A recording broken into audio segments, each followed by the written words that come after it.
sitting on two? All right. We got seats here for Lisa, Rob Moore. Yeah, we don't have one for Louis. We've lost. No, you're good. I'm good? Yeah. No, down there. I'm there? Okay. Just pull one out of the other side.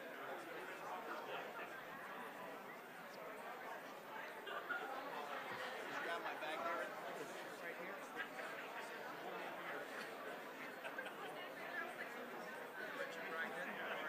Can I sit here? Hey, Louis. How you doing? How goes the job? Pretty good. Good. You come with us and let her. Here, Louis, you're over here. Oh. Don't mess with Janet. Don't mess with the senator. That's our That's the senator warrant lady.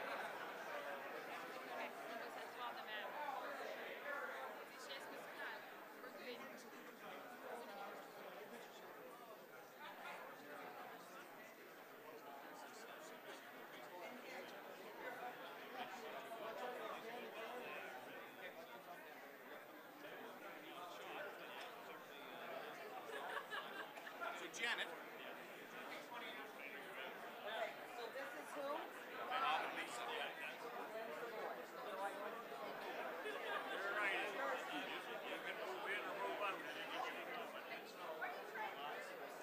Janet. She's loving this.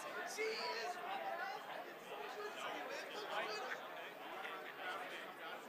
That'll start the session. Senator, do it. Have fun. Just I'm going to find Jordan, though. How's it working with the mic? Talk to Richard, please, and John. Slow. So I told Richard the first rule of upholding is to hold the mic. Do not give it up, Richard. Nobody has said that. I want these two on mics.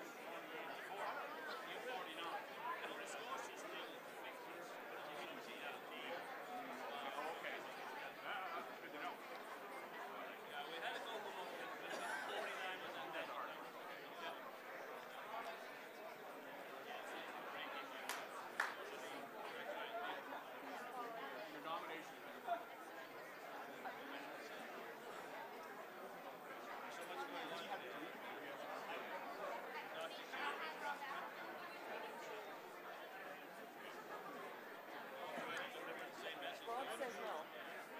Are they doing the questions because they didn't think are they doing mics because they weren't aware? Yeah, they're over. Okay, they said they didn't know. Yes, they did. I told them. What?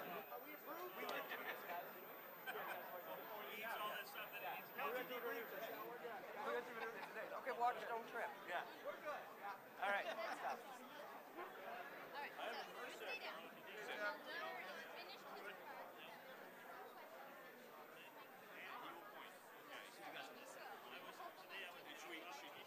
Richard do this half by ticket? Yes. Is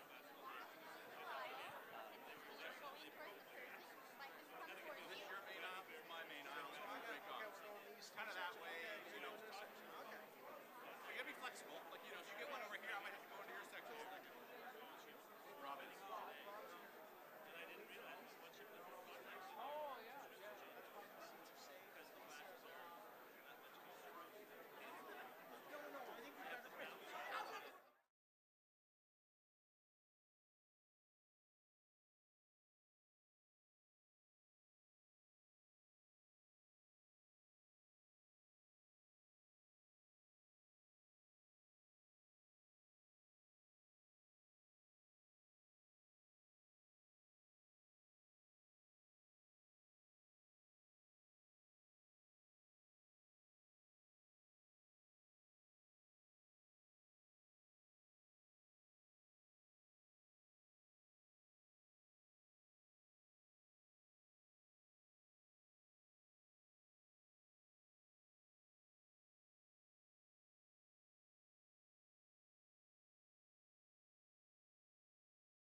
Okay, thank you very much, ladies and gentlemen. Have a seat. The longer we're here, the less time you're going to have with Andrew. We want to make sure you have a lot of time with Andrew, right? Absolutely. So, great crowd tonight, considering how cold out it is. Pretty amazing. So, welcome to everybody. Oui. Bienvenue tout le monde. Bienvenue ici à Fredericton.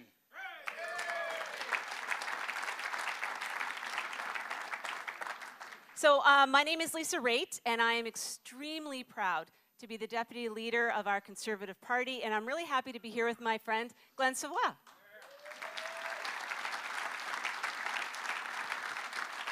Et c'est également un grand plaisir pour moi d'être ici avec mon collègue Lisa Raitt.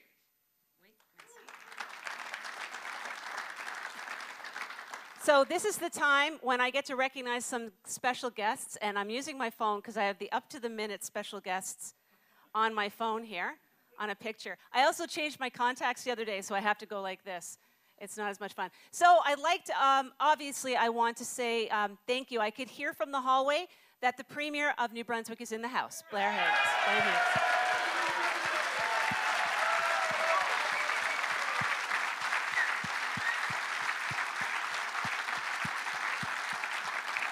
And as well, I see we have the leader of the Progressive Conservative Party of Newfoundland and Labrador, Ches Crosby. Good to see you, Ches.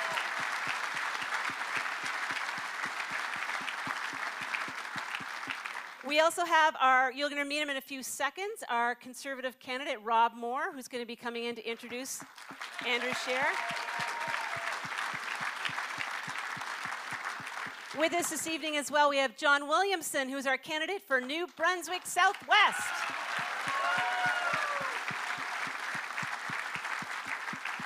We also have our candidate, Richard Bragdon, who is our candidate for Tobique-Mactaquac.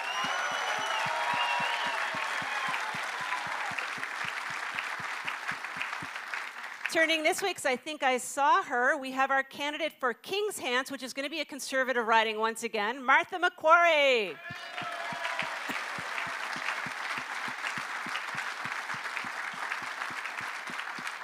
And I didn't see him when I came in, but I think we have our candidate from South Shore St. Margaret's. Excellent. Rick Perkins. There you are. Sorry, Rick. And from Charlottetown, we have our candidate, Robert Campbell.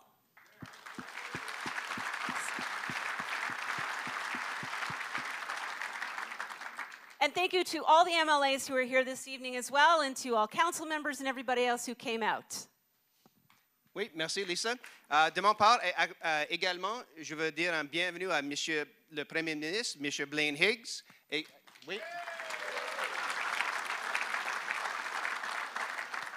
À mes collègues, les députés ici de Nouveau-Brunswick qui travaillent si fort pour les gens de Nouveau-Brunswick, bienvenue.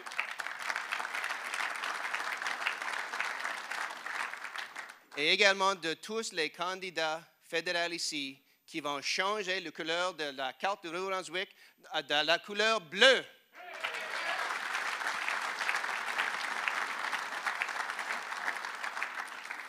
So, across the country, Conservatives are working very, very hard. And as a result, we are winning. Right? We are winning right here in New Brunswick, where you're lucky enough to have a strong leader like Blaine Higgs, and we're going to win in Newfoundland and Labrador with a strong leader like Ches Crosby.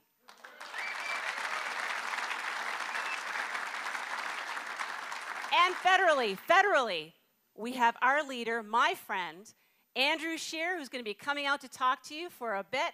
In a few minutes, we're going to have him introduced. You're supposed to applause. He's back there. He wants to hear some love. But of course, before we start with the introductions of Andrew, we have a few housekeeping items to go through. So I'll start with Glenn. We'll start it off. Merci beaucoup, Lisa. Premièrement, assurez-vous que vos téléphones sont silencieux. Je sais aussi que plusieurs d'entre vous voulaient enregistrer cette soirée, mais s'il vous plaît, ne bloquez pas la vue de vos voisins. So make sure you have your phones on silent, because you don't want to be that person who interrupts this evening. I know a lot of you want to take some pictures and you want to record. That's completely acceptable and it's encouraged, but make sure you're not blocking the people around you because they want to have a look as well. De plus, nous disposons de 2 microphones que nous approcherons de vous si vous voulez poser une question. Aucune question n'a été préparée, personne n'a été désigné et tout le monde est invité à participer, mais nous vous demandons d'être bref pour mettre d'autres à se faire entendre. Excellent. We have 2 microphones that are going to be available to you, and we have 2 celebrity microphone holders. I understand that John Williamson and Richard Bragdon are both going to be taking the microphones into the audience, so they're the guys that you have to get the attention to if you have a question for Andrew. None of the questions tonight are scripted, nor are the answers scripted. No one here was vetted. Everybody is welcome to participate, but we do ask one thing, just so that we can get as many questions as possible. Let's keep the questions as short as we can. I know it's exciting to get your point out, but if we keep the questions a little bit shorter, everybody else has a chance to ask whatever questions they may have. So, I think we've cleaned it all up. With that, I am very proud to invite my colleague, your 2019 candidate from Fundy Royal, the former minister for ACOA, and the guy who keeps us in touch with Atlantic Canadians, and quite frankly, he's doing a better job than the other 32 of them. My friend, Rob Moore.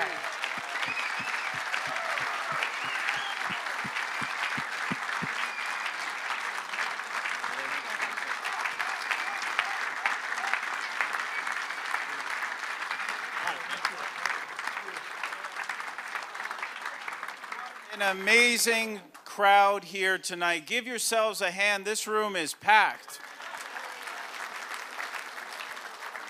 Ladies and gentlemen, we've seen in a few short months what great change can do, like we've had here under the leadership of our Premier, Blaine Higgs, right here in New Brunswick.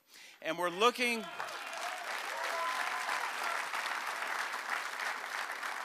And New Brunswickers know we desperately need change in Ottawa too, and that's why I'm very pleased to introduce our special guest this evening. He was elected in 2004, and in 2011, he became the youngest Speaker of the House of Commons ever. And in 2017, he was elected to lead our great party. Ladies and gentlemen, he's the father of 5 children, which I know is a father of 4 children. That's got to be a very busy task. But yet, he finds the time to do a fantastic job leading our party and holding the governing Liberals to account. Ladies and gentlemen, join me in giving a warm Atlantic Canada welcome to our leader, the leader of the Conservative Party, and the next Prime Minister of Canada, Andrew Scheer.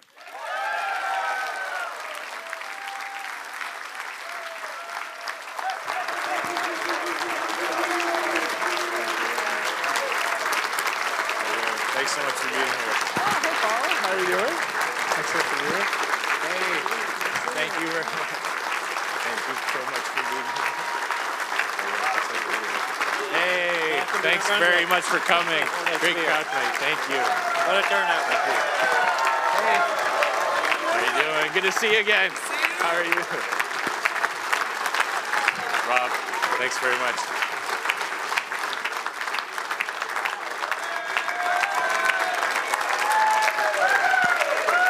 Thank you very much.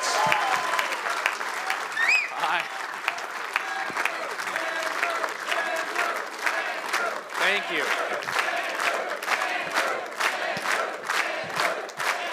Thank you so much. Merci beaucoup.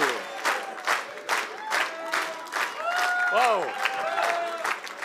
What a warm welcome. Merci beaucoup. C'est un grand plaisir d'être avec vous ce soir. Thank you so much. What a great warm welcome. It is such a pleasure to be with you here this evening in New Brunswick. Now, I know Rob, in his introduction, mentioned that among my many duties, I am a father of 5 children. And that usually gets the biggest reaction. And Rob, you've got 4.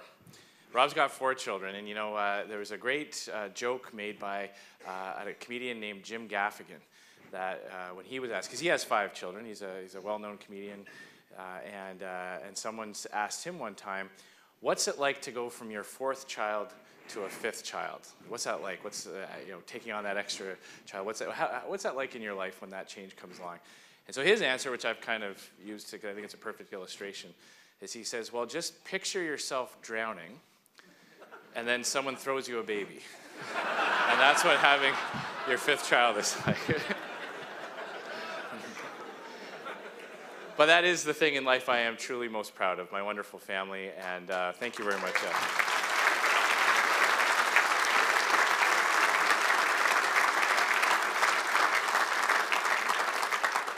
I want to get to your questions right away. Je veux avoir une opportunité de reprendre vos questions, assurer qu'on peut parler de les choses qui touchent votre vie. I want to make sure we're talking about the issues that are important to you. But I will just tell you a few things about what we've been working on for the past little bit.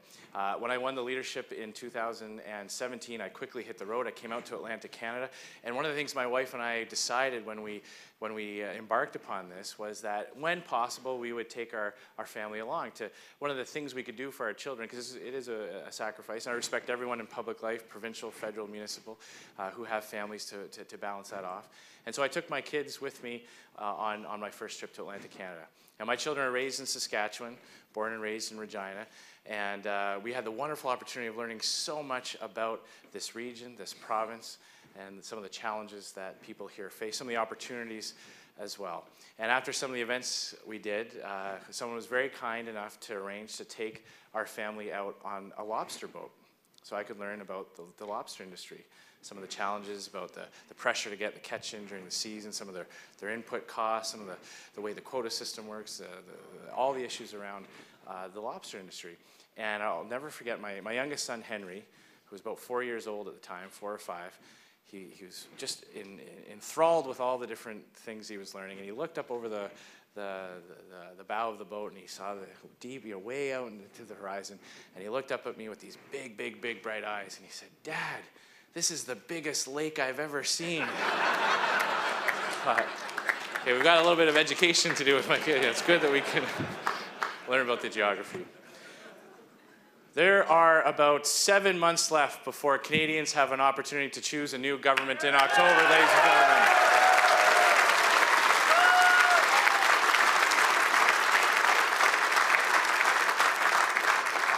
And we have got a real opportunity as Conservatives to provide a real alternative to people in Atlantic Canada. You know, everywhere I go in the region, I meet more and more people who are telling me that they are tired of paying for Justin Trudeau's mistakes. They're tired of the massive deficits, the runaway spending. They know that the deficits that are being racked up today will have to be paid back with higher taxes. As sure as night follows day and spring follows winter, we hope spring follows winter. They know that these massive deficits will mean only one thing, that their taxes will go up. They know that because Justin Trudeau has already raised their taxes.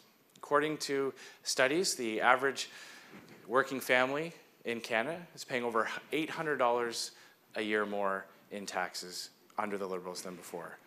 Justin Trudeau famously promised that he was going to raise taxes on the 1%. Well, the top 1% income bracket in Canada are actually paying less in taxes. So working families paying more. Expenses and costs are going up as well. We know that the carbon tax is going to hurt Canadians, hurt working families, hurt families, small businesses, people that don't have the ability to get a special deal from the government like large industrial emitters got with the carbon tax that the Liberals introduced. And I just want to take this opportunity to thank the new Premier of New Brunswick for joining the fight against the carbon tax. It's great to have one more ally. Thank you very much.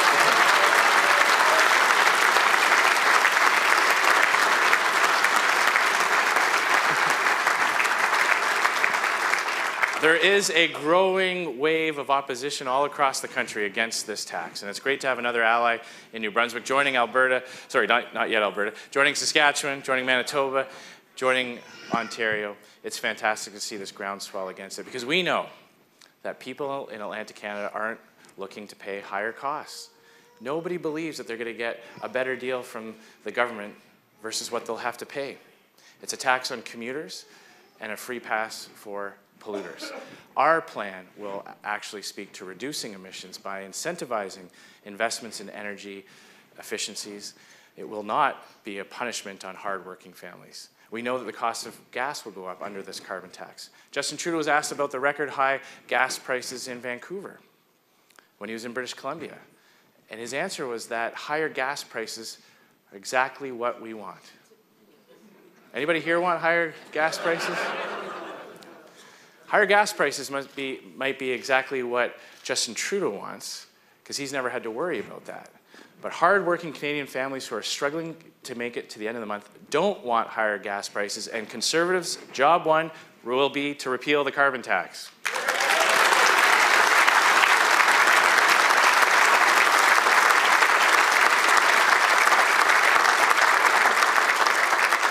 Canadians are tired of paying for Justin Trudeau's mistakes, and nowhere is that more evident in Atlantic Canada. You know, in the last election, the Liberals went 32 for 32. Every single seat went to the Liberal Party.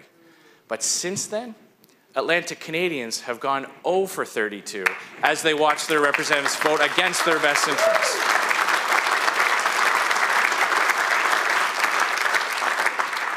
They voted against the best interests of Atlantic Canadians. They voted against the motion that we had in the House of Commons in support of Energy East.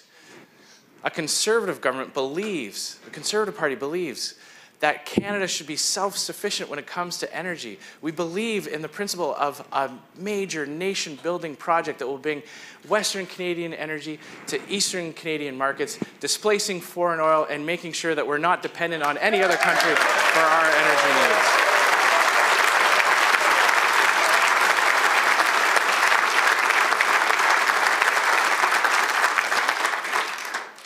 And we believe that when you have a minister that's responsible for a department to innovate, to diversify the economy, to help achieve the goals and aspirations of the people in the region through an opportunities agency, that the minister responsible for that fund should be from Atlantic Canada.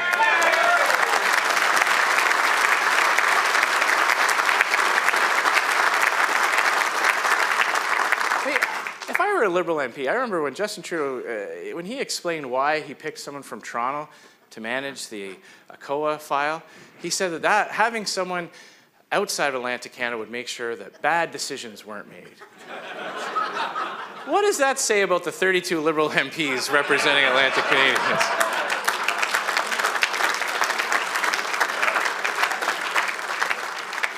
There's so much we could talk about, ladies and gentlemen, but I want to get to your questions. But I do want to touch on another file. We see again the same old story with the Liberal government, and that's on the subject of ethics. Stories in the media about interference from the Prime Minister's office in an independent criminal prosecution. You add this to the list of being found guilty of breaking ethics laws with an illegal vacation. Several ministers found in breach of ethics laws as well. The ongoing issue with the Mark Norman trial as well. We find out more and more about interference from the Prime Minister's office, the central departments in government. Canadians deserve a government that is clean, that is ethical, and that is transparent.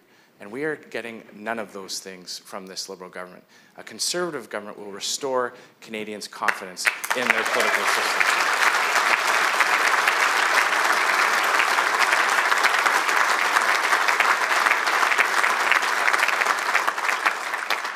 So as we get closer to the election, you're going to see more and more policies that we'll be announcing, and all of it will be focused on making life more affordable for you, making sure that you have an opportunity to realize your dreams and your aspirations. Not a top-down government that wants to make those decisions for you, not a government that is always looking to tax more and spend more and pick and choose for you. A party and a government led by a party that believes in the power of individuals and wants you to be able to get ahead, not just get by. That's the difference between Liberals and Conservatives. That is the choice this election in October. And I'm so excited that come the election in this fall, Atlantic Canada, those results come in first. And we're going to have a very good indication.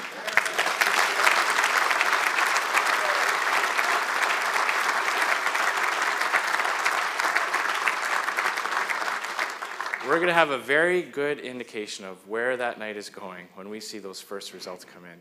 So I'm asking for all of your supports that we know as we're watching those results come in, not just in Atlantic Canada, but in Quebec, in Ontario, dans toutes les autres provinces, quand on regarde les résultats, I want to see that blue wave starting right here in Atlantic Canada, carrying us all the way across the country, electing a Conservative government this fall. Thank you very much, ladies and gentlemen.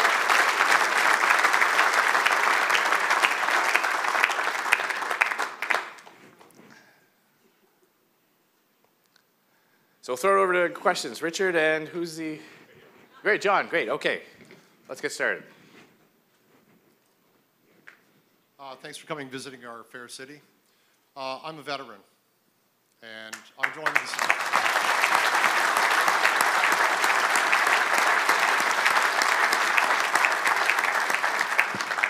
And I'm a disabled veteran. I joined before you were born. I'm not as old as some people around here, but I'm 58. Now, over the years, you know, I've seen a lot change in the military. We paid into a pension fund that we were promised would always be there. We were promised benefits. We were promised education. We were promised healing. Now, they do have some centers in Ottawa, of course. But those of us that are paying taxes on disability pensions, having the federal government dig their money or their hands into our pension funds and have taken hundreds of millions of dollars over the years, okay, over a decade, this has been going on, all right? Are you going to see that money is put back in, that the budgets are restored for the veterans, and that we get more than just a little bit of medical marijuana, which I do not use, I refuse to use it, or a service dog? Can we have healing and wellness centers here in the Maritimes? We can't afford to go to Ottawa for treatments that may or may not be there. We don't know if our pensions are going to be here tomorrow. We don't know if our disability pensions are still going to be paid out to us. What are you going to do for us? Well, thank you very much. And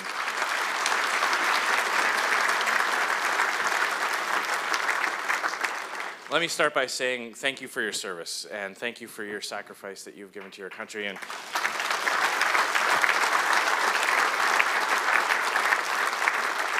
I'm not sure exactly when you joined. I was born in '79, so I'm very pleased and proud that I grew up in a country that was '78. Okay, so there you are.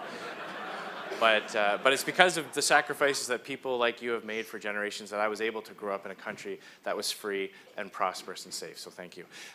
We are working very hard on this file. We know that in the last election, very, very specific commitments were made by this Liberal government, commitments that were broken.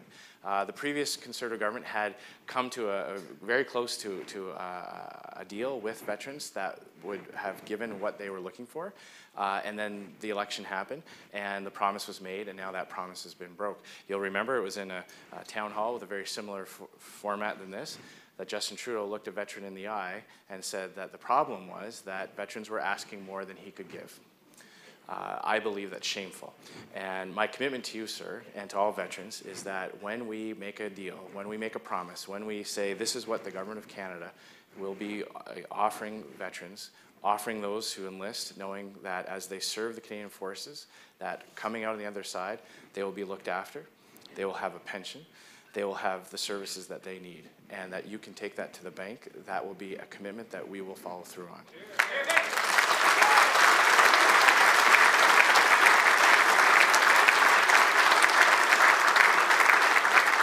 And I just want to address the point you made about decentralizing the services. That is essential. You know, veterans live in every community in this country, and it's important that they have the services that are available to them nearby. And saying that there are centers or services that really only apply to people in a certain geographic area isn't really providing that. So we are looking at ways of making sure that in every region, in every community where there are veterans, that they have access to that. So that we also believe a big part of what we'll be offering veterans in the months to come, closer to the campaign, will be centered around the mental wellness after service, the dealing with long-term effects of post-traumatic stress, of the other types of injuries that can happen, both physical and mental, so that if things manifest themselves later on, that you'll have access to those programs. And we're going to streamline the process. You know, I spoke to a veteran in Ontario a few weeks ago, and he told me that, you know, he has to reprove time and time again. He has permanent disabilities. You know, he has injuries that will never, you know, every year, you know, so every year there's another process, there's another form, there's another, you know, someone's processing that paperwork. That's money being spent on administration and overhead that could be going to making sure that you're getting the services that you need.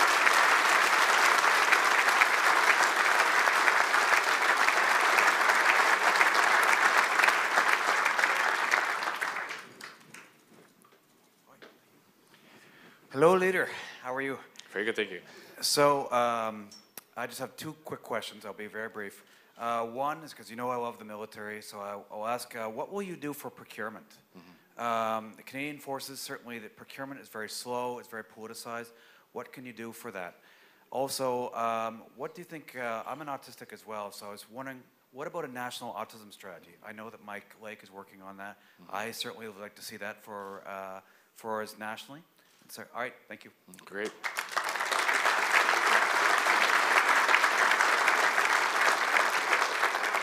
Well, you mentioned Mike Lake, and he is a valuable member of our team who has been working very hard on pushing for a national autism strategy, knowing that there is a big disparity of services across the country. Different provinces have different tools in place, and there is a role for the federal government to ensure that there is support there from a federal level. Understanding that we allow for we respect provincial areas of jurisdiction, but the federal government can step up and play a role in helping facilitate that type of development of services, best practices, innovation in treatment, and that any parent anywhere in the country can achieve or access a base level of services for autism. So we're going to continue working on that, and thank you for mentioning Mike Lake's good work on that. On military procurement, you're absolutely right. The procurement process in Canada for decades has been very, very political, and it's very easy during election campaigns for political parties to campaign on canceling a big contract. You know, there's a certain amount of sticker shock when you talk about replacing helicopters or jets or ships. This current Liberal government did the exact same thing. You know, they campaigned against the jets that we had chosen through a process that worked. And what was the answer instead? Well, they've decided now that they're going to replace our 40-year-old CF-18s with 40-year-old F-18s from Australia. So that's not giving our men and women in the military the cutting-edge technology that they deserve when we ask them to do the jobs that we ask them. I can't imagine can you imagine being the person who got the phone call in the Australian Air Force when found out that we were going to buy their jets? They must have popped the champagne corks that day. But Canadian servicemen and women now have to deal with the fact that we have a temporary solution that's not what they deserve to do the jobs that we're asking them. So what I'd like to do is obviously quickly address that particular issue when it comes to our fighter jets. We have a great record as a Conservative Party on our shipbuilding strategy, which has depoliticized that, brought new equipment into our Navy. And then I'd like to work with all parties, really, to depoliticize the procurement process on a long-term basis. So we don't see this every 5 to 10 years where the new equipment for the military becomes subject to a debate during an election that gets canceled, and then cancellation fees are paid, timelines get pushed out. Having a productive, collaborative approach with all parties in the House of Commons, that input can be provided so that the government makes a decision, and then we can say, okay, for the next 20 to 25 years, this is the cycle we're going to be working on. We know we're going to need jets at such a date. We know we're going to need planes and armored personnel. Let's have a long-term vision that will keep costs down so that there isn't that political ping pong every election with big ticket items that our servicemen and women absolutely need to have the very best tools to do their job. Thanks very much. Thank you.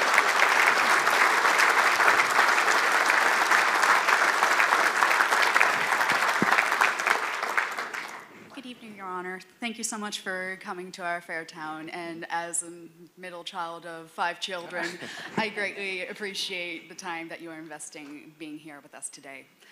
And an investment that I would like to ask you about specifically are a 2-part question that have quite intersectional needs within our community, both here in New Brunswick, the Maritimes, and on the national scale. Specifically is about mental health. I am aware that the Bell Let's Talk awareness campaign has recently transpired.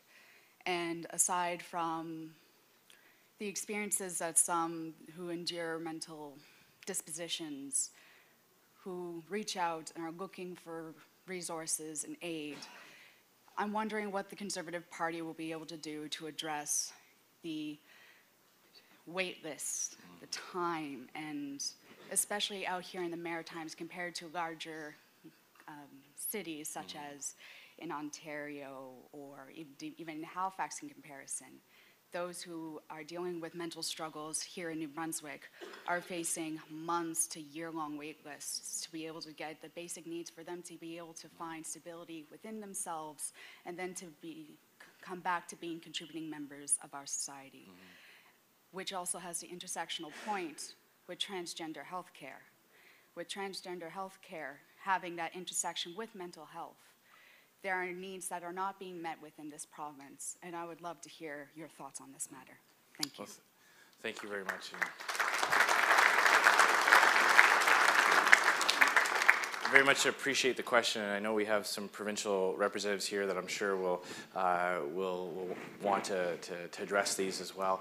Let me tell you that every Canadian family, I believe, knows someone who's affected by mental health issues.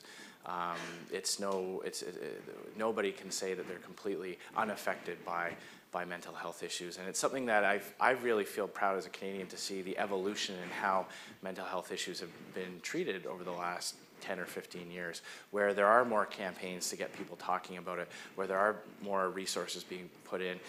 The Bell Let's Talk campaign is fantastic. It's a way to get people talking about it, telling their own stories, and I'm always impressed every year when it happens. More and more people who are in the public eye talk about their own experiences, and I think that's great. It inspires other people who may be reticent to do that to come forward, to start talking about to get help. And you talked about access to services. I was at a mental health event in my hometown in Regina, and I was sitting beside Michael Landsberg, who is a big champion, a big advocate for this, a TSN personality. And the way he summed up to me, I thought was very, very apt.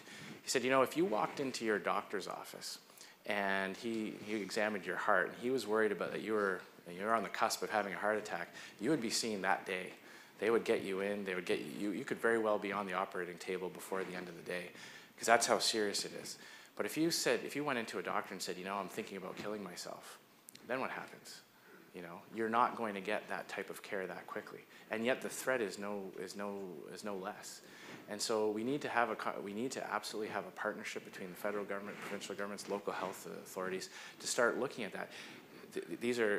It's no less important than physical challenge if someone's facing mental health. We know that the types of mental health challenges that affect, you mentioned the issue of transgendered mental health. There are all kinds of others where there are ramifications throughout families, whether we're talking about depression, anxiety, people who find themselves unable to go to work because of pressure, or things like addictions that cause multiple impacts on families and societies. So my commitment on this is to build on the good work that is already being done, and making sure that the federal government plays that full partnership role as provincial governments determine the best delivery models, the best ways to ensure that, but with that goal of increasing access to services. Because there are many people that have access to therapy, to counseling, through workplace insurance, but there are many, many Canadians who don't. And the lack of space, the lack of access to that has to be addressed. So I'll commit to working with my provincial partners to make sure that that is part of any national healthcare strategy.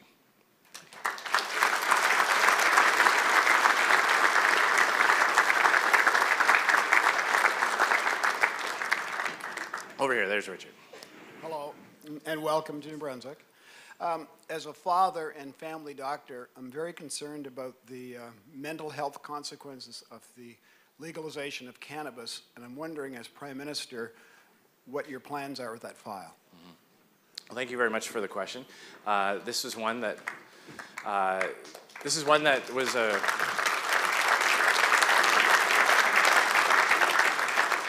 This was something that was very clearly campaigned on in the last election, and the Liberal government has proceeded with legalization. It is now legal across Canada.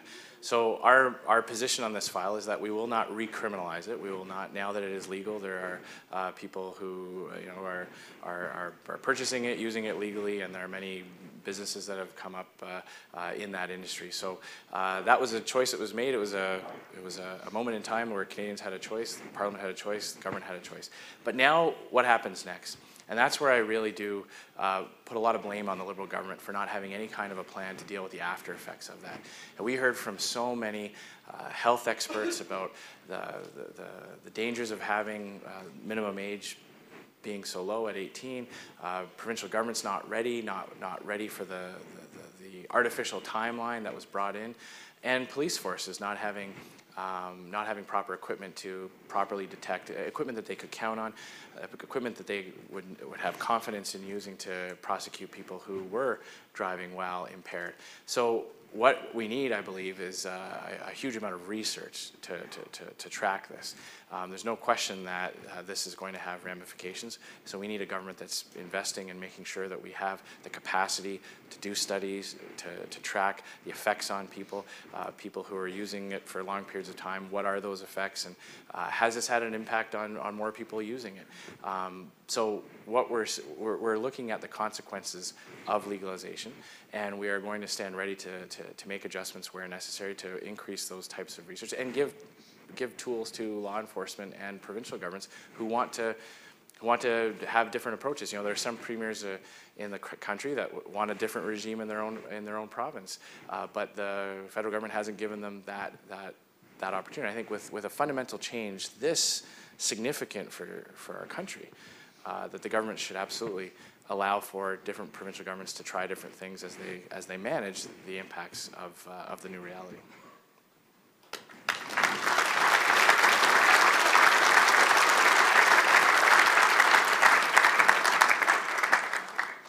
Bonsoir, merci de votre visite. Puis, mon nom c'est Sylvie. Ensuite, je serais curieuse de savoir, parce qu'en ce moment, notre relation Canada-États-Unis va très mal. C'est quoi vos plans pour améliorer la relation, revenir comme qu'on était avant? Merci beaucoup pour la question. C'est clair que nos relations avec les États-Unis sont très difficiles à ce moment. Nous avons vu notre gouvernement, notre premier ministre, signer un nouveau accord sur le libre-échange avec beaucoup de concessions pour notre pays et avec aucun gain.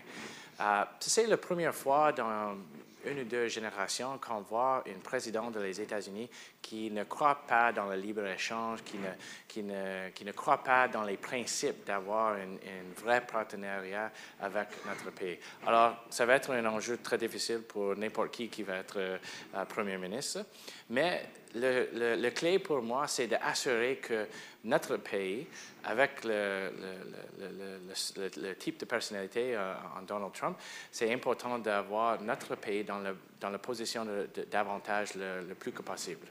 Et quand on veut les milliards de dollars qui quittent notre pays dans le secteur énergétique, quand on voit l'augmentation des impôts, on voit que les gens dans les États-Unis n'avoir pas la confiance dans notre pays pour investir, et ça nuit à notre position à la table de négociation.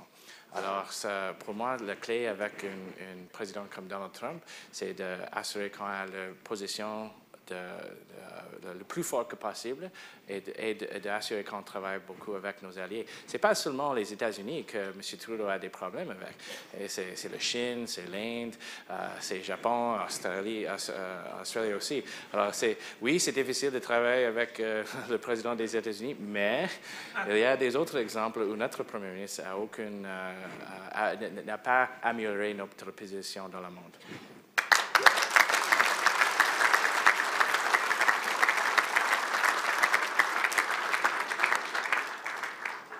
Good evening, Andrew, and I'm very pleased to be sitting beside a guy that's going to represent us here in the fall. Here. And thank you very much for coming.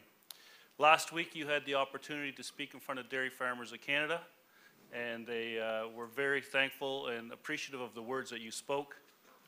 I am one of the farmers that have, I guess, retired from the industry at the age of 46. In the last few months. Typically, we lose about 2 dairy farmers or 2% to 4% a year. Since the USMCA, or since the new NAFTA came in, we're losing right around 15% of dairy producers in this province a year. There's not too many better industries to bring the money from the cities back into the countries than for farmers. We know that this is going to be devastating. This agreement that's taken place, it takes away all of our future prospect of growth for the next 15 to 20 years. It takes away our opportunities for export. It takes away so many things, and it's been so discouraging for us in the dairy industry. I'm out of it now, and one of the reasons was because I was scared about the future. Can you speak to that, please? Yeah. Thank you for your commitment to the sector, and I understand the anxiety that many dairy farmers and family farms feel all across the country with this new NAFTA deal. Trudeau promised that he would protect the sector, protect the industry, and then made it massive concessions. It was always very frustrating for me during the conversations around NAFTA, because we heard the rhetoric from the United States. We heard all the tweets about farmers in Wyoming, and I feel we would always make the case as conservatives to say, hey, wait a minute. The U.S. has its own systems of different types of mechanisms to support their industry, and that doesn't get talked about as much. Floor prices, quota systems as well. All through each state has a variety of tools, and then there's of course the major U.S. Farm Bill.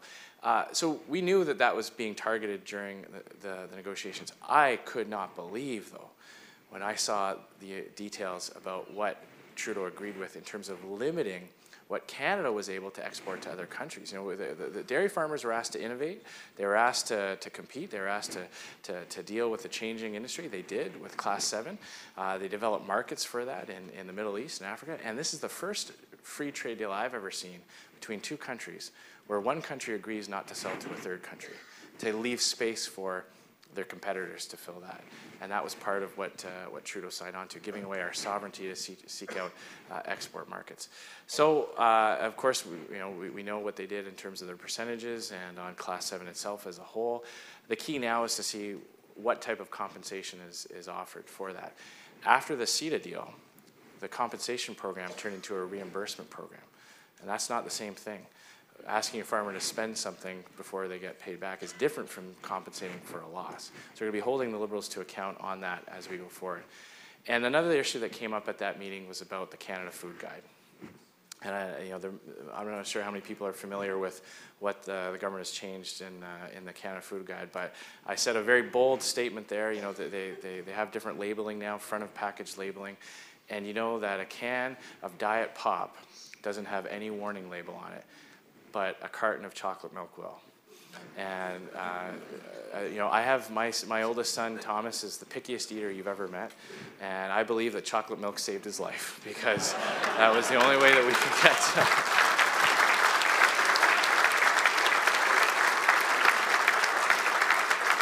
It was one of the few things that we could get him to eat in the early years of his life that had some nutrition in it. And I made the bold statement at the dairy farmer meeting. I said, I believe that a glass of chocolate milk is healthier than a glass of Diet Pop, and I'm willing to campaign on that.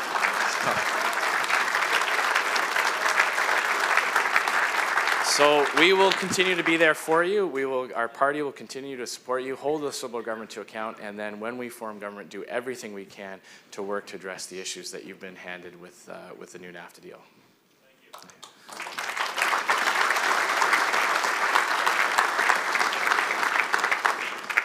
Welcome, Mr. Leader. My name is Mary Wilson. I am the Minister of Economic Development and Small Business here in the province of New Brunswick. Congratulations. Hey, thank you very much.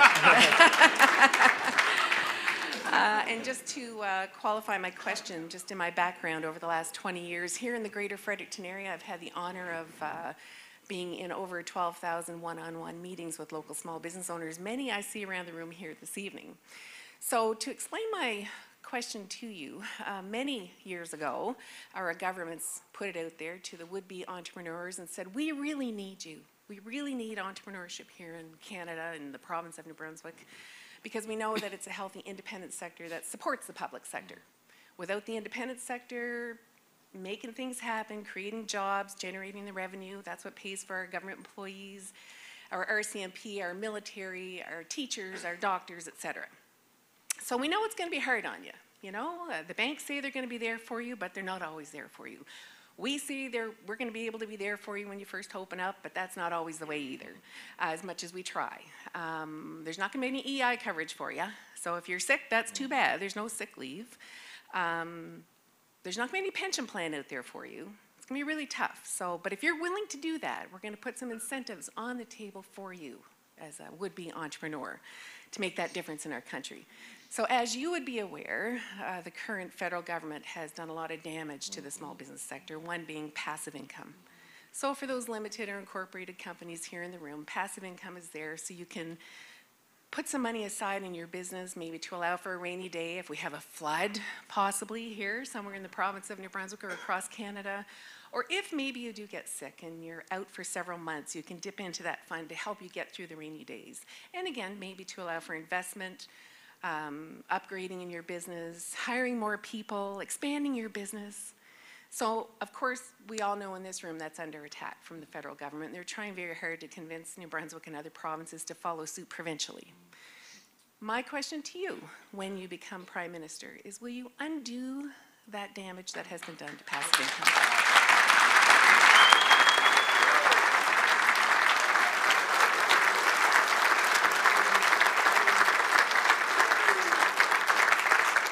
So that's a simple answer. Yes, we will undo the damage.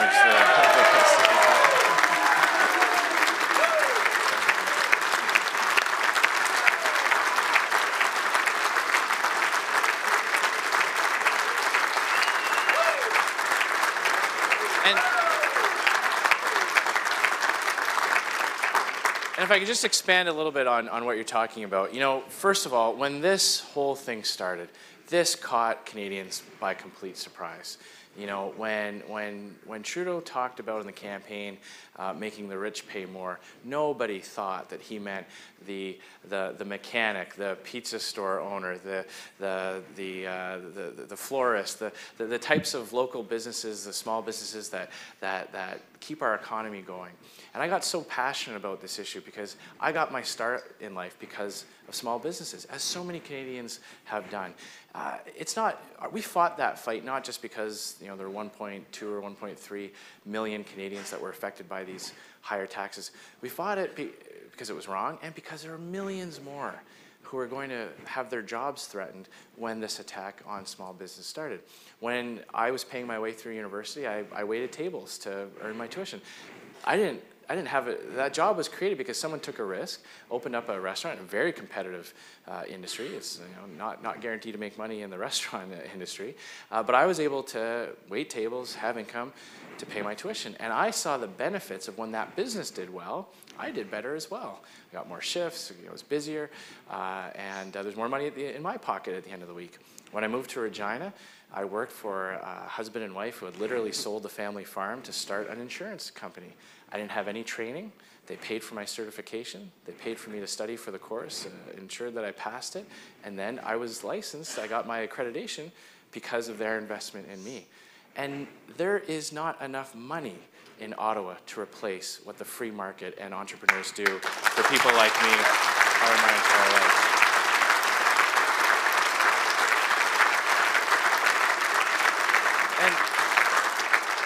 And worst of all, it was the rhetoric, wasn't it? It was calling small business owners tax cheats, saying that things like passive investment is dead money.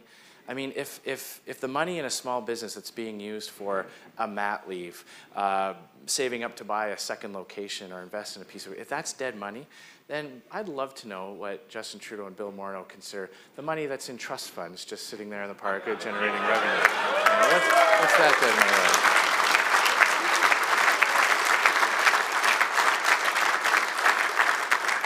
So yes, we're going to partner. We're going to celebrate the success that entrepreneurs have had because of the benefits that gives to Canadians all across the country, and we will absolutely make sure that our government policy is always making it easier for people to succeed in business, so that those opportunities can be spread with Canadians in every part of this country. So thank you for the question.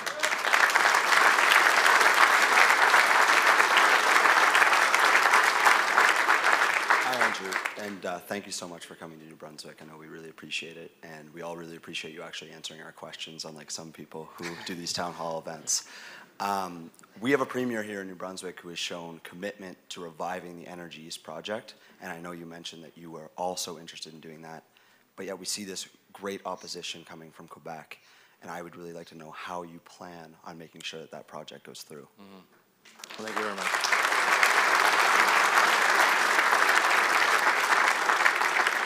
Well, thank you very much for the question. I just want to frame this in a very important way. When Conservatives were in power, we didn't have to have conversations about governments building pipelines, because the private sector did it. The private sector did it with investors' money. The government created the conditions for these types of things to succeed, and business did it, investors did it, and people got jobs, and we developed our resources. We saw the revenues roll in for provincial governments. That's the way it should work. And 4 major pipeline projects were built under the Conservative government, increasing our capacity to export our oil by over 1 million barrels a day. Then Justin Trudeau becomes Prime Minister, and the first thing he did was kill Northern Gateway. Now, Northern Gateway was a very important project because it would have brought Western Canadian energy to Asian markets. It's a deep water port. It would have opened up markets in China and India, in all throughout the Asia Pacific. So that was killed. Then they killed Energy East. And they like to tell you that that was a business decision by the proponents of Energy East. That's nonsense. They imposed a double standard upstream and downstream emissions test on that project. And so that's when the proponents backed away.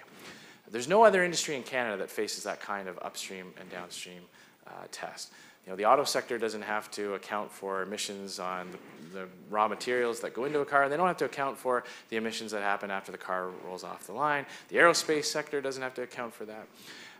And I get very frustrated when I see people talk down Canada's energy sector. You know, I see people tying themselves to trees and laying down in front of bulldozers to block exports of Canadian energy.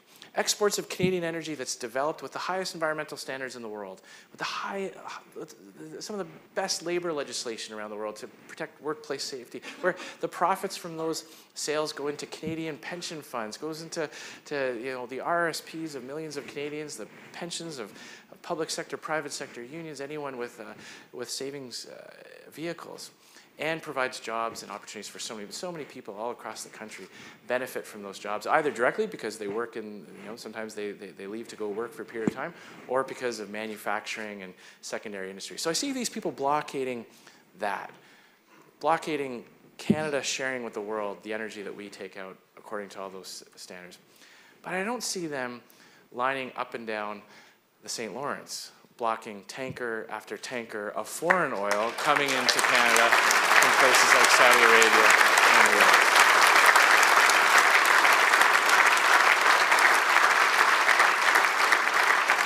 And so that's why I believe in that principle of a nation-building project, a pipeline from Western Canada to Eastern Canadian markets. We know that there was a refinery right here in New Brunswick that wanted that was willing to make significant investments. We talk about stimulating the economy. We talk about government stimulating the economy with infrastructure. Well, that was a private sector infrastructure project that would have created thousands of jobs. And I know Premier Higgs supports that. I'm very proud to be able to work with him on that. Now, as it relates...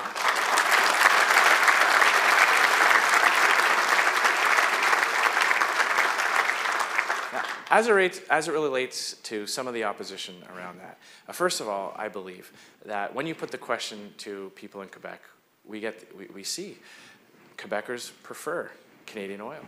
Quebecers want to get off of foreign oil. Nobody in Canada is pleased with the fact that we're sending our consumer dollar to the U.S., fueling the U.S. economy, when we could be keeping those dollars here at home. So I believe that when you have a system that has an independent, transparent, science-based approvals process, that if a proponent of a project meets those very tough standards, meets the, as I said, the highest environmental standards in the world, the very, you know, we don't just let anyone build a pipeline. You know, you've got to make sure it's safe, it's secure. You got to make sure the route is proper, that there's adequate, not just adequate, but robust consultations with First Nations communities. When you've met all those tests, we have to live in a country where we can get to a yes. We have to be able to build things in this country, and not any one person, not any one person opposing these types of things should get a veto. And so my commitment is to, you know, make sure that that process exists, where people can have confidence in it, and where ultimately, when those criteria are met, when those very difficult, tough standards to achieve are achieved, that we have the ability to actually proceed with it.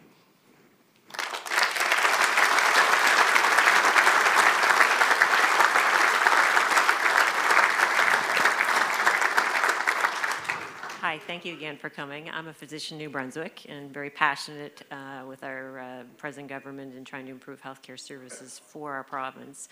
My question has to do with infrastructure, actually. I listen a lot of the rhetoric that occurs at the national level about carbon tax and infrastructure spending. So there's kind of a linked question. So for instance, we have a lot of infrastructure in New Brunswick, whether it's hospitals, schools, or roads. We don't need more roads. We need to maintain the structures that we have. We need to improve the structures that we have. So the infrastructure money that is being spent, or 50-50, is absolutely ludicrous for a province or many of the Atlantic provinces, because our provinces can't match that. So it's dead money, really, because we can't do that, and we would like to see more infrastructure money towards maintaining what we have. Second to that is infrastructure with regards to the carbon tax. So a lot of times we hear that in New Brunswick or in other Atlantic provinces, we get compared to, oh, well, BC's and Ontario are booming economy because of carbon tax. Well, please come visit our provinces, because we have low numbers with expanded geography. We have no infrastructure to support anything but wood and electric. So please tell us how we can do this without infrastructure, and that infrastructure money has to come federally for maintaining what we have and to improve the infrastructure so that we can have more of a green economy.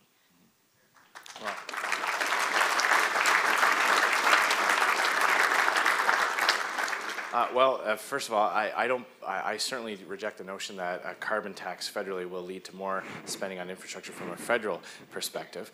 And I think my provincial counterpart would agree with me that when the Liberals talk about the shell game that they're playing with what they're going to collect in carbon taxes and what they're going to give back, nobody's going to be better off. It's not including the increased cost on fuel, transportation. So that means that everything you purchase at a grocery store, all consumer goods you pay, will be more expensive.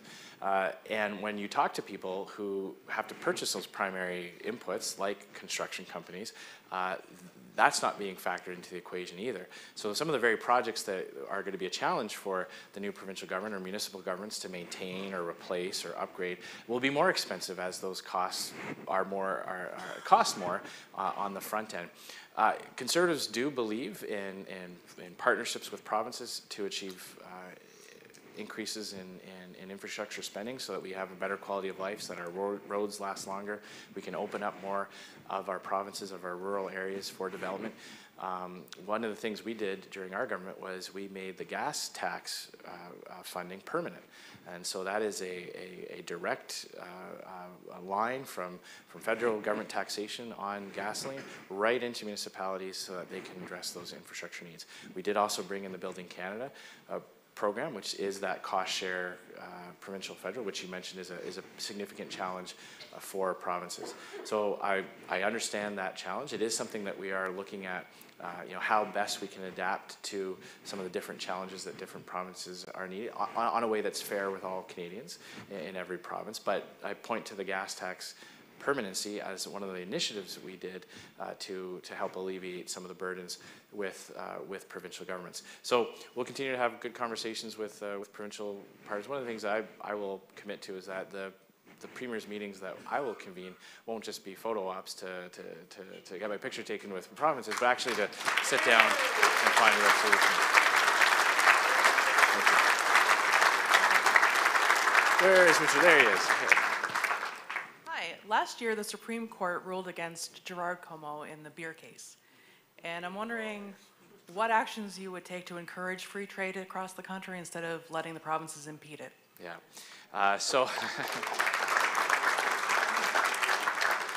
Great question. I actually had a conversation today with some of the ways that provincial governments block breweries and vintners and distillers from other provinces from buying and selling product across the country.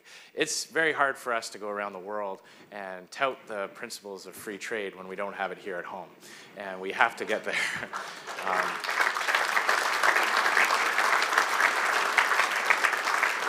I grew up, my hometown is Regina. I live in Saskatchewan. I actually grew up in Ottawa, right by the Quebec border.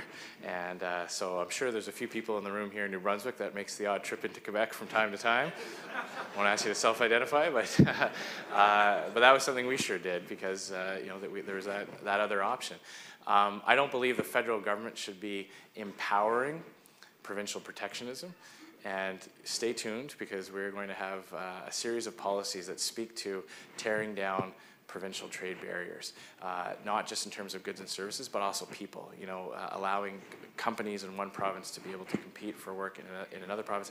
That creates competition. That creates better products for consumers, better services for people looking for contracts, and ultimately better economic growth. So that's going to be a big part of our trade liberalization policy will be to remove the types of things, because there are some laws on the books, there's things federally that empower some of that provincial protectionism. And I don't believe in this day and age that we need to continue doing that for that. I think provincial governments should take a look at that themselves, and the federal government should play a leadership role in incentivizing and encouraging them to do that. We've had several meetings on this, and we have a minister responsible for it, but there's been no real progress in the 3.5 years that this government's been in office. But we've got some exciting policy announcements that we'll be unveiling a little bit closer to the election campaign.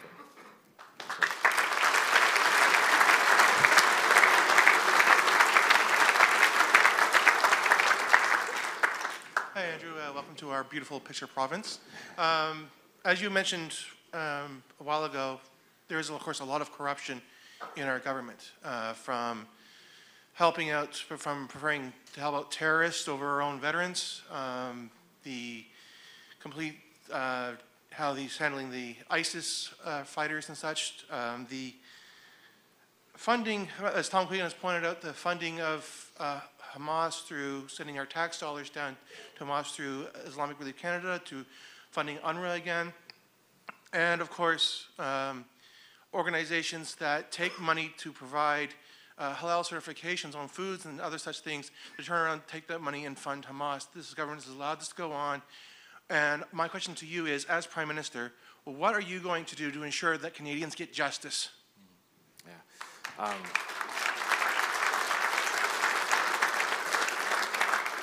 Well, I'm always very alarmed when we hear reports of returning ISIS fighters walking our streets without any consequence. Our party, millions of, vast majority of Canadians were outraged when Justin Trudeau chose to write a check to Omar Khadr, a convicted terrorist. We opposed that payment. We believe that was the wrong thing to do and that he didn't have to do it. And as you mentioned, we know that there are some organizations around the world that do provide support to groups that radicalize people. And we have spoken out against funding for UNRWA. That's one where there has been a lot of documented proof that that is going to teach people hate.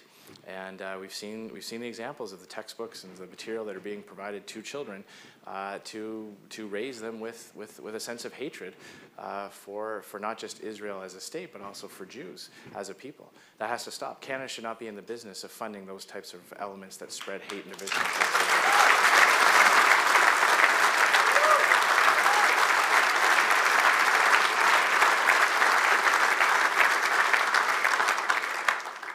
Sure. Welcome to the land of the big lake. Yes, that's right. Recently, a pretty boy in Ottawa signed a compact on immigration. What are your feelings on that? On which, sorry? The compact on migration? UN compact on immigration. Well, very clearly, very simply, we oppose Canada signing on to the UN Migration Compact. We believe that Canada should have absolute control and sovereignty over our immigration system. And when you see things in the compact,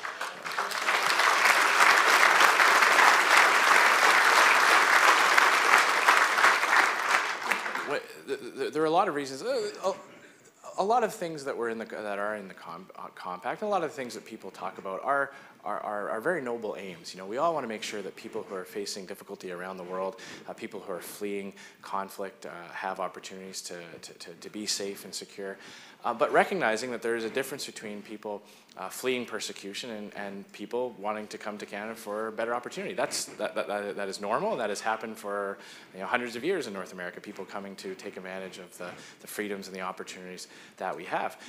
But we do have an immigration system where people are asked to follow the law and to apply properly, and so that our government can ensure that there are the appropriate measures in place, and that when you have a goal in the compact of treating people well, giving people the same rights and protections that others have, that those are all things we can agree on as good aims, as noble aims.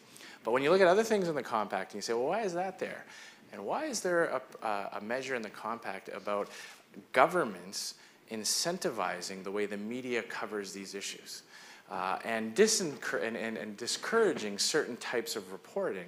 Well, when you see the invitation of government to get involved in how issues are covered, I think that's an overreach. I don't believe the state has a role in manipulating news coverage and media coverage on important issues facing Canadians.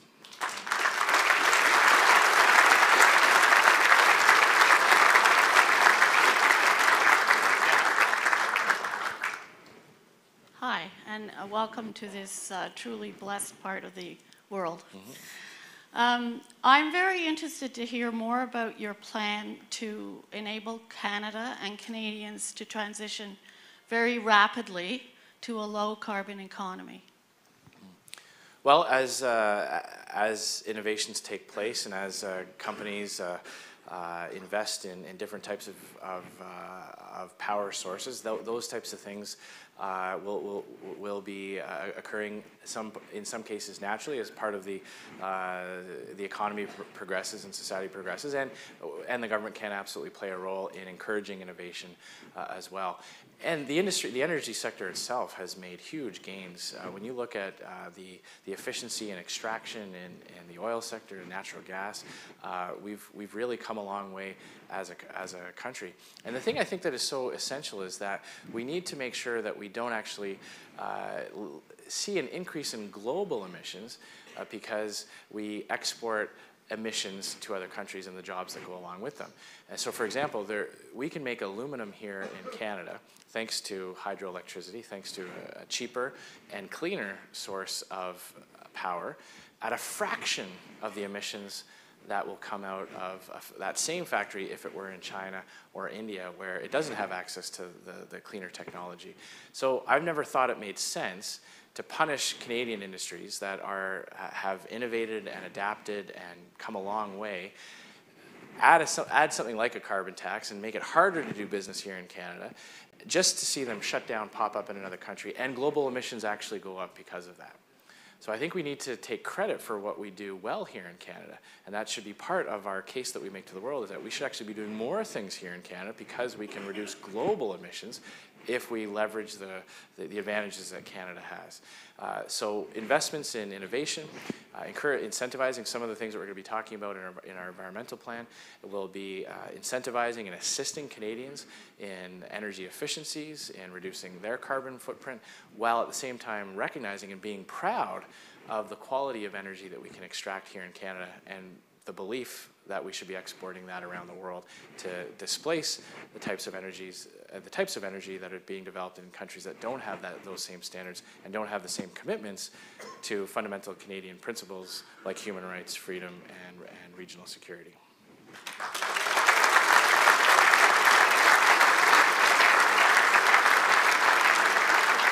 Leader, this is the last question, and it's from the gentleman here.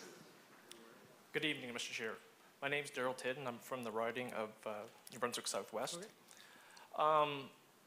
I'm sure by now you've seen the media reports about the report that came out last week regarding the Restigouche Hospital Center in Campbellton.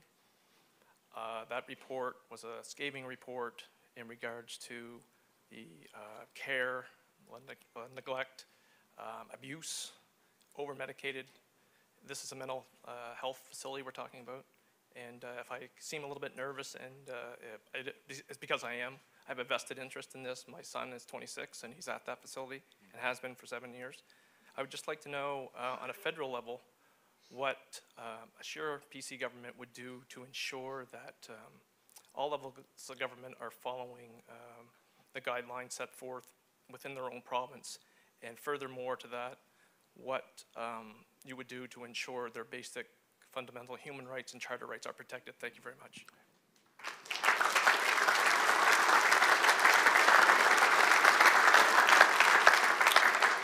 Well, thank you very much, and you certainly have my deepest sympathies for any types of challenges that you're going through and any anxiety you're feeling because of that report. I can only imagine as a parent what kind of impact that would have on you, and I can tell immediately that you are very concerned about not just the quality of care that your son is getting, but the real concern that you have that there may be very bad things happening.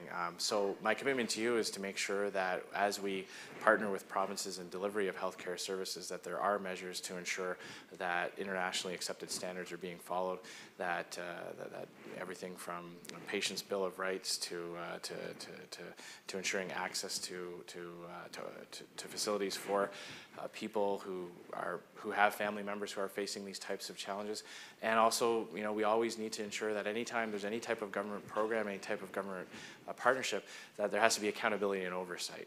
And so I will commit to you now to have a chat with the Premier, get up to speed on exactly what the report means for people like you and your family, and to just make sure that if there's things that we can do as a federal government come October this year, that we'll absolutely be looking to proceed with those. So thank you very much for raising that issue.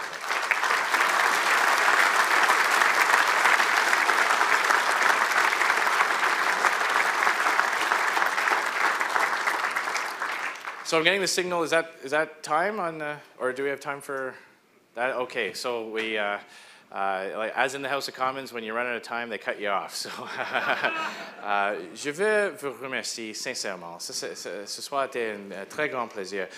C'est toujours une très bonne opportunité pour moi d'écouter les enjeux qui sont importants pour les gens de Nouveau-Brunswick et partout au pays. I really enjoy these types of events because I get to hear directly from you. We get a lot of questions in Ottawa from other parties, from the media, but when I get to meet people on this scale, so many people in this room tonight, and hear from you what's important to your life, what you're looking for, that's very rewarding and encouraging for me. And my commitment to you as we get closer and closer to the next election is that you're going to see a policy platform that is developed with your input, with what the grassroots in this country are looking for. Not developed because there are government lobbyists and corporate lobbyists in Ottawa fighting for what's good for them. Our party is always looking for what helps people. How every lens that we look through when we're hearing ideas for our campaign platform is, will this help Canadians get ahead? Under a Conservative government, we will make sure that you are able to get ahead, not just get by. That's going to be the key choice in this election. Which party best represents what you want to get out of your life? And a Conservative party will always be looking to make sure that we're lowering your taxes, creating the conditions for economic growth, because that is the best way to ensure that Canadians have an opportunity to increase their quality of life and have an even better future than their parents had before them. That's my vision for this country, where each generation of Canadians constantly has it better and better, because you've got a government that wants to be partners in your success, not a government that's always standing in the way and making life more difficult. So thank you very much. Merci beaucoup. C'est toujours un plaisir d'être avec vous. Very much. Thank you very much. Thank you. Thanks very much. Great to see you. Thanks for being here.